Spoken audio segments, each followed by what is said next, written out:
Hello and welcome to the Timeform preview for day 4 of Royal Ascot.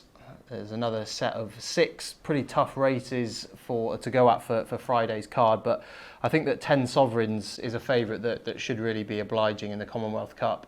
He's got loads going for him as he drops back in trip. He was a really good 2-year-old. He beat Jash, who reopposes here the back end of last season quite comfortably, only half a length or so in it officially, but he was well on top of him at the line. And I think that he's going to confirm that form here.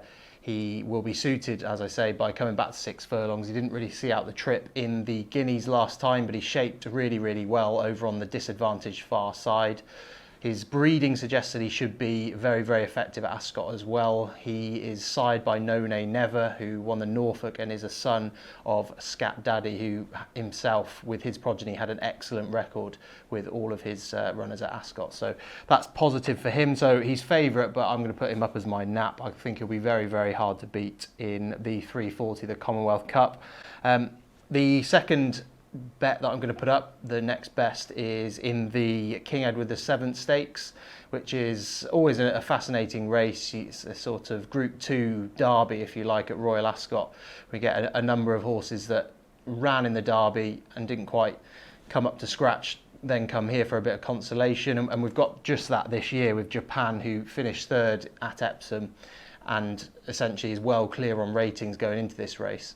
But in looking back over the last few years, it hasn't necessarily been as straightforward as just backing a horse that ran well in the Derby. It tends to go to horses that skipped Epsom altogether, or horses that were just sort of down the field really and didn't properly give their running. It's quite a quick turnaround from Epsom, and I think big efforts in that race can take it out of horses, and they don't often reproduce that level of form when they come onto the King Edward VII. So with that in mind, I think Pondus is the one that could be a bit of value at 11-2 to take on Japan at the top of the market.